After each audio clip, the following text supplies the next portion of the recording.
इस कहानी की शुरुआत में हमें तेगु नाम के एक गैंगस्टर को देखते हैं जिसके कोरियन अंडरवर्ल्ड की दुनिया में अच्छा खासा पहचान है। ये अपने काम और जुबान का पक्का है, इसलिए उसके गैंग के साथ साथ राइवल गैंग के लोग भी उसे पसंद करते हैं। आज तेगु अपने राइवल गैंग के बॉस नामजुन से मिलने के लिए आया है कि नामजुन गैंग के लोग तेगु गैंग के 3 मेंबर को पकड़कर उन्हें बुरी तरह से टॉर्चर किया होता है। तेगु की वफादारी की वजह से नामजुन भी उसे पसंद करता है, इसलिए वो उसके कहने पर उन 3 लोगों को छोड़ने के लिए राजी हो जाता है। साथ ही वो तेगु को अपने गैंग में शामिल होने का ऑफर देते हुए कहता है, तुम्हारे गैंग अब धीरे धीरे खत्म हो रहा है और सच कहूँ तो तुम्हारे बिना उस गैंग का कोई वजूद नहीं है। मगर तेगु अपने बॉस के लिए काफी ज्यादा वफादार होता है, इसलिए वो नामजुन की इस ऑफर को ठुकरा देता है। अगले सीन में हम देखते हैं तेगु अपनी बहन से मिलने के लिए हॉस्पिटल जाता है। यहाँ वो जिस तरह से अपनी बहन की बेटी के साथ खेल रहा होता है उसे देखकर लगता है कि ऊपर से वो भले ही एक गैंगस्टर हो, लेकिन उसके अंदर अभी भी बचपना जिंदा है। तेगु की बहन नहीं चाहती थी कि उसका भाई एक गैंगस्टर की जिंदगी जिए, इसलिए तेगु उसे यकीन दिलाता है कि वो बहुत जल्द इस काम को छोड़ देगा। फिर तेगु अपनी बहन और भांजी को वहां से भेजने के बाद फिर से हॉस्पिटल के अंदर जाता है और डॉक्टर से मिलकर अपनी बहन की तबीयत के बारे में पूछता है।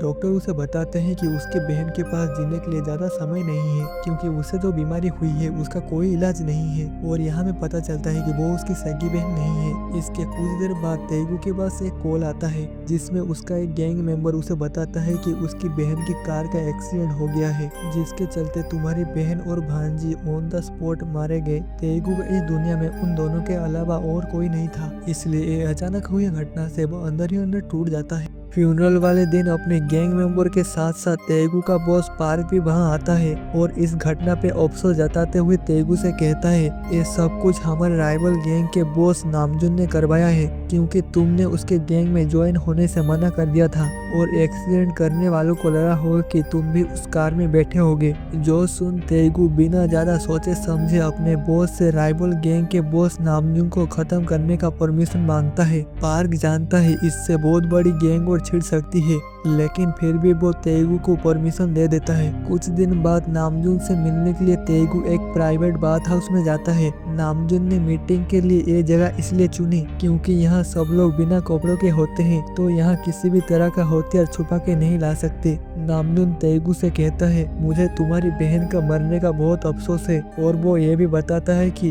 अंडरवर्ल्ड के रूल के अनुसार हम कभी भी किसी की फैमिली को टारगेट नहीं करते, तो एक घटिया काम जिसने किया होगा मैं उससे ढूंढ कर उसे कुत्ते की मौत दूंगा। तेगु बिना कुछ बोले चुपचाप ये सब कुछ सुन रहा होता है। इसके बाद वो बाहर स्विमिंग पूल में जाके अपने छुपाए हुए चाकू निकालता है। पहले वो नामजुन के उन आदमियों को मारता है जो उसको प्रोटेक्ट करने के लिए वहाँ खड़े थे। फिर वो अंदर जाके बड़े बेरहमी से नामजुन को मार डालता है। इसके बाद वो विंडो से कूद कर वहाँ से भागने में कामयाब होता है। वहाँ से वो सीधा एयरपोर्ट जाता है जहाँ उसका बॉस पार्क उसका इंतजार कर रहा था। पार्क तेगु को एक बैग में कुछ पैसे के साथ साथ एक नई आईडी भी देता है और कहता है, जब तक यहाँ माहौल शांत नहीं हो जाता तुम एक हफ्ते के लिए जेजू आइलैंड चले जाओ, फिर वहाँ से तुमको समुद्र के रास्ते रूसिया भेजने का इंतजार मैंने कर दिया है। तेगु के वहाँ से जाने से पहले पार्क उसे कहता है, तुमने हम सबको बचा लिया, इसलिए तुमने जो किया उस बात के लिए मैं तुम्हारे बेहद शुक्रगुजार हूँ। जेजू आइलैंड पर पहुँचने पर एक लड़की तेगु को पिक करने के लिए आती है। वो अपना नाम साना बताती है और कहती है, मेरे अंकल किसी काम के वजह से बिजी थे, इसलिए मुझे तुम्हें पिक करने के लिए आना पड़ा। साना का अंकल का नाम ली, जो रूसिया से इलीगल तरीके से गन मंगाकर उसे कोरिया में बेचते हैं। रात को डिनर के वक्त ली तेगु से पूछता है, तुम कितने दिनों के लिए यहाँ रहने वाले हो?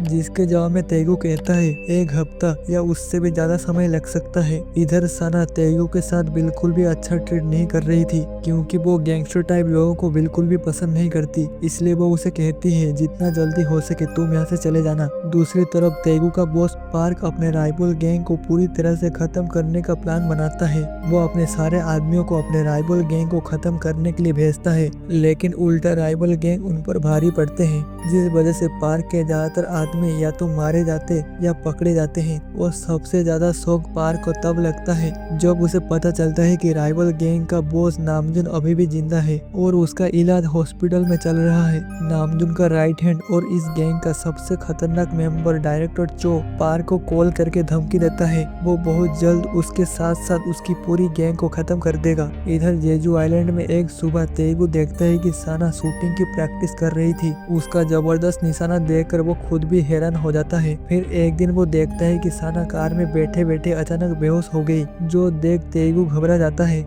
उसका अंकल ली तुरंत वहां आकर साना को एक इंजेक्शन लगाता है और तेगू से कहता है ड्राइव करके जल्दी से हॉस्पिटल चलने के लिए। ये दोनों हॉस्पिटल पहुंचकर साना को एडमिट करते हैं। हॉस्पिटल में ली तेगू को बताता है कि साना को कैंसर जैसी एक खतरनाक बीमारी हुई है। अगर उसका इलाज जल्द से जल्द ना हुआ तो वो ज्यादा दिन जिंदा नहीं रह पाएगी। इसलिए उसका इलाज करवाने के लिए मैं इलीगल गन्स बेचकर सेविंग कर रहा हूँ और तुम्हें अपने घर में छुपाने का यही रीजन है क्योंकि उसके बदले मुझे पैसा मिल रहा है। इधर शहर में पार्क अपने राइवल गैंग से बुरी तरह से डरा हुआ है। इसलिए वो एक ऐसी हाई रैंक पुलिस ऑफिसर से जाकर मिलता है जो इन गैंग के बीच समझौता करवाता है। पार्क चाहता है कि वो डायरेक्टर चो के साथ समझौता करके इस मैटर को खत्म कर दे। ये पुलिस ऑफिसर उसकी बात मानकर डायरेक्टर चो के साथ एक मीटिंग का प्लान फिक्स करता है। अगले दिन मीटिंग शुरू होता है। डायरेक्टर चो पार्क को एक बुरी मौत देने की बात करता है लेकिन पुलिस वाला उसे समझाता है अगर तुम्हारी आपस की गैंग और इसी तरह बढ़ती चली गई तो पुलिस वालों को इस बीच में इंटरफेयर करना पड़ेगा जिससे तुम दोनों गैंग को बहुत ज्यादा नुकसान होगा। तो बेहतर यही होगा कि इस मैटर को इसी टेबल पर सुलझा लो। फिर पुलिस वाला एक सॉल्यूशन देते हुए कहता है डायरेक्टर चो अगर सिर्फ तेगू को खत्म कर दे तो एक गैंग और यहीं पर खत्म हो जाएगी लेकिन बदले में डायरेक्टर चो को ये प्रॉमिस करना होगा कि वो पार्क को कोई नुकसान नहीं पहुंचाएगा। डायरेक्टर चो को पुलिस वाले की ये सॉल्यूशन कुछ ज्यादा पसंद नहीं आता क्योंकि वो जानता है ये सब कुछ करवाने वाला असल में पार्क ही है। लेकिन पुलिस वाले इस मैटर में इंटरफेयर करने की वजह से डायरेक्टर चो ना चाहते हुए भी इस शर्त को मान लेता है और कुछ इस तरह इस दोनों गैंग के बीच समझौता हो जाता है।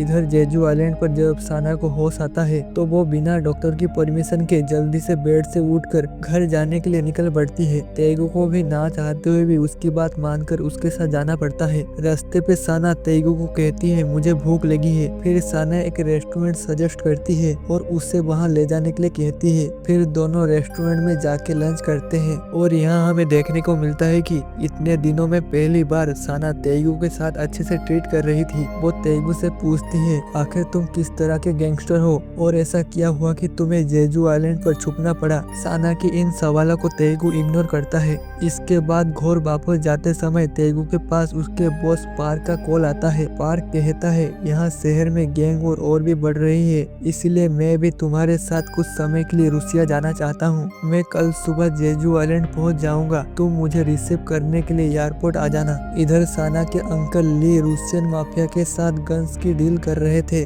लेकिन वो लोग आज गन खरीदने नहीं बल्कि कुछ और ही इरादे से आए थे। वो ली को मारकर गन्स और पैसे लेकर भागना चाहते थे। जब साना और तेगू घर पहुंचते हैं तो उन्हें बाहर काफी सारी कार्स खड़ी नजर आती है। जो देख ये दोनों समझ जाते हैं कि कुछ तो गड़बड़ है। इसी समय एक आदमी तेगू के ऊपर गोली चलाने लगता है लेकिन साना जिसका निशाने की कोई जवाब नहीं वो उन सबको शूट करके तेगू को बचा लेती है। फिर वो दोनों अंदर जाके देखते हैं कि ली बहुत ही घायल हालत में जमीन पर पड़े थे। माफिया वाले इन दोनों को हल्के में लेते हैं जिसका फायदा उठाकर साना उन सब पर अंधाधुंध फायरिंग करती है।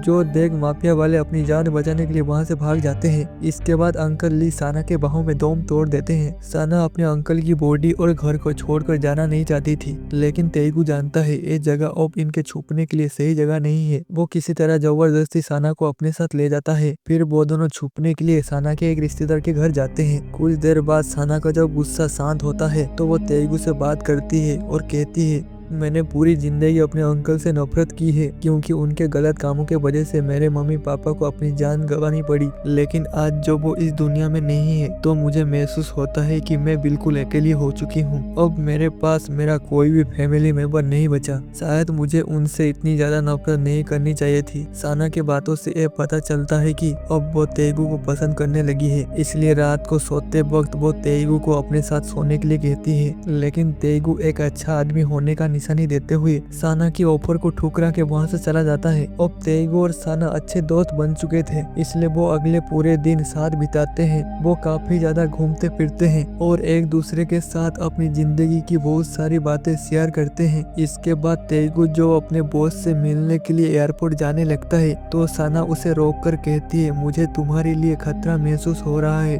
सो प्लीज तुम मेरी बात मानो और यहीं पर रुक जाओ। लेकिन तेगू जो अपने बॉस के लिए काफी ज्यादा वफादार था, वो उसे मैं जल्दी वापस आ जाऊंगा कहकर वहां से निकल जाता है। जैसे ही तेगू एयरपोर्ट के अंदर एंट्री करता है, उसके पास उसके एक वफादार गैंग मेंबर का कॉल आता है। वो तेगू को बताता है कि हमारे बॉस पार्क ने अपनी जान बचाने के लिए तुम्हें और तुम्हारे साथ साथ तुम्हारे सारे वफादार साथियों को हमारी राइवल गैंग को सौंप दिया। यहाँ हम पार्क को देखते हैं जो डायरेक्टर चो के आदमियों के साथ तेगू का इंतजार कर रहा था। अपने गैंग मेंबर के मुंह से ये सब सुनने के बाद तेगू पार्क को देखते ही वहाँ से भागने लगता है, लेकिन डायरेक्टर चो के आदमी उसका पीछा करने लगते हैं। इन लोगों से थोड़ी बहुत फाइट करने के बाद वो एयरपोर्ट से बाहर निकल जाता है, लेकिन डायरेक्टर चो के आदमी तेगू का पीछा छोड़ने का नाम ही नहीं ले रहे थे। वो लोग काफी दूर तक तेगू की कार का पीछा करते हैं। फिर एक जगह पर वो लोग तेगू की कार को रोकने में कामयाब होते हैं। इन लोगों से खुद को बचाने के लिए तेगू अपनी पूरी दम लगाकर इनके साथ फाइट करता है और आखिर में वो इन्हीं लोगों की एक कार लेकर वहां से भागने में कामयाब होता है। जब डायरेक्टर चो को पता चलता है कि तेगू पकड़ा नहीं गया तो वो गुस्से में पार्क को पीटने लगता है। पिछली रात तेगू और साना जहाँ रुके थे वहाँ तेगू पहुंचकर देखता है कि साना वहाँ नहीं है। जो देख वो तुरंत साना को कॉल करके पूछता है वो अभी कहाँ है। साना कहती है, मुझे अंकल ली की याद आ रही थी इसलिए मैं उनके घर जा रहा हूँ। तेगू उसे काफी समझाने की कोशिश करता है कि वहाँ बहुत खतरा है तो वह तुरंत वापस आ जाए, लेकिन साना किसी छोटी बच्ची की तरह उसकी बात ना सुनते हुए आखिर में वहाँ चली जाती है। मगर साना को इस बात का बिल्कुल भी अंदाजा नहीं था कि डायरेक्टर चो अपने आदमियों के साथ वहाँ पहले ही पहुँच चुके हैं। साना जब वहाँ पहुँचती है तो ये लोग उसे हॉस्टेज बना लेते हैं, क्योंकि डायरेक्टर चो समझ जाता है कि इस लड़की के सहारे वो तेगू तक पहुँच सकता है। इसके बाद डायरेक्टर चो तेगू को कॉल करके कहता है, अगर वो साना को जिंदा देखना चाहता है तो चुपचाप खुद को हमारे आगे सरेंडर कर दे। जब डायरेक्टर चो साना को तेगू से बात करने के लिए देती है तो अब साना तेगू से कहती है वो कुछ ही दिनों में वैसे ही मरने वाली है, तो बेहतर होगा कि तुम इन लोगों से कहीं दूर चले जाओ। जो सुन तेगू से कहता है, अगर मेरी वजह से तुम्हें कुछ हो गया तो मैं पूरी जिंदगी खुद को माफ नहीं कर पाऊंगा। तेगू जानता है कि डायरेक्टर चो उसी की तरह अपनी जुबान का पक्का है, इसलिए वो डायरेक्टर चो के आगे एक शर्त रखता है, अगर वो लोग साना को कोई नुकसान नहीं पहुंचाएंगे तो वो खुद को उनके सामने सरेंडर कर देगा। जो सुन डायरेक्टर चो इस शर्त पे राजी हो जाता है। इसके बाद तेगू उस जगह पहुंच जाता है जहां साना को हॉस्टेज बनाया गया था। तेगू के वहां पहुंचते ही बाहर खड़े डायरेक्टर चो के आदमी उसको बहुत ही बुरी तरह से पीटते हैं। फिर वो लोग तेगू को घसीटते हुए अंदर डायरेक्टर चो के पास ले जाते हैं। तेगू अपने बॉस पार्क को देखते ही पूछता है, पूरी जिंदगी उसके लिए वफादार रहने के बावजूद उसने उससे धोखा क्यों दिया। ये सुनकर पार्क भड़क जाता है और उसे कहता है, ये सब कुछ तुम्हारी गलती से हुआ। फिर वो घायल तेगू को बेरहमी से पीटने लगता है। जो देख डायरेक्टर चो पार्क के मुंह में एक जोरदार पंच मारकर उसे तेगू से अलग करता है। फिर वो तेगू से कहता है, तुम्हारा बॉस तुम्हारी सोच से कहीं ज्यादा घटिया आदमी है। मेरे बॉस नामजून के कहने पर मैंने तुम्हारी बहन की कार एक्सीडेंट की इन्वेस्टिगेशन करवाया था और यहाँ मुझे पता चला कि उस एक्सीडेंट में हमारे गैंग मेंबर का कोई हाथ नहीं था, बल्कि ये सब कुछ करवाने वाला तुम्हारा बॉस पार्क था, क्योंकि तुम्हारे बॉस को इस बात का डर था तुम अपने गैंग छोड़कर कहीं हमारे गैंग में शामिल ना हो जाओ। ये सब सुनकर तेगू गुस्से से पागल हो जाता है और वो पार्क को पकड़कर बुरी तरह से पीटने लगता है। डायरेक्टर चो ने उस पुलिस वाले को जुबान दी थी कि अगर उसे तेगू मिल गया तो वो पार्क को मरने नहीं देगा, इसलिए उसे ना चाहते हुए भी पार्क की मदद करने के लिए उसकी तरफ एक चाकू फेंकना पड़ता है। पार्क उस चाकू से तेगू पे बहुत सारा वार काटता है, लेकिन इस घायल हालत में भी तेगू उसका पीछा नहीं छोड़ता और उसे लगातार पीटने लगता है। फिर डायरेक्टर चो अपने एक आदमी को इशारा करके तेगू पे पीछे से हमला करवाता है और इन दी एंड वो खुद भी तेगू को चाकू मार के उसे जान से मार डालता है। फिर ये लोग जबरदस्ती साना को खींचकर वहां से बाहर ले जाते हैं। फिर ये लोग तेगू के साथ साथ पूरी जगह को आग लगा देते हैं, लेकिन तेगू को किया अपने वादे के मुताबिक डायरेक्टर चो साना को जिंदा छोड़ देते हैं। अगले सीन में हम साना को एक होटल रूम में बैठे देखते हैं। वो अपने अंकल की दोस्त की मदद से उन गैंगस्टर की लोकेशन पता कर लेती है और फिर अगली सुबह वो उस जगह निकल जाती है जहाँ वो सारे सारे गैंगस्टर बिना किसी वेपन्स के ब्रेकफास्ट करने के लिए इकट्ठा हुए थे। कुछ देर बाद साना वहाँ पर पहुँच जाती है और साना को वहाँ देख गैंग का एक मेंबर उसको एब्यूज करने की कोशिश करता है, क्योंकि उन लोगों को इस बात का बिल्कुल भी अंदाजा नहीं था कि साना एक अबला नारी नहीं बल्कि खूंखार शेरनी है। साना और ज्यादा समय ना गवाते हुए उन लोगों पर अंधाधुंध फायरिंग करती है, जो देख वहाँ बैठे सभी लोग अपनी जान बचाने के लिए इधर उधर भागने लगते हैं। लेकिन साना, जिसको शूटिंग में महारत हासिल है, वो उन सबको एक एक करके मार डालती है। बाहर इतनी शोर सुनकर अंदर बैठे डायरेक्टर चो जब बाहर आकर वहाँ का नजारा देखते हैं, उसे देख उनके रूह कांप जाते हैं। इससे पहले डायरेक्टर चो कुछ कह पाते, साना उसे भी गोलियों से भून देती है और लास्ट में वो तेगु के सबसे बड़े दुश्मन पार्क के पास जाकर अपनी बंदूक की बची हुई सारी गोली उसके सीने में दाग देती है। मूवी की आखिरी सीन में हम साना को एक बीच में देखते हैं। वो म्यूजिक सुनते हुए तेगु के साथ बिताए हुए पलों को याद कर रही होती है। तभी वहाँ पुलिस भी उसे गिरफ्तार करने के लिए वहाँ पहुँच जाती है, लेकिन इससे पहले कि पुलिस उसे पकड़ पाती, साना मुस्कुराते हुए खुद को शूट कर लेती है और इस इमोशनल एंडिंग के साथ ये मूवी यहीं पर खत्म हो जाती है।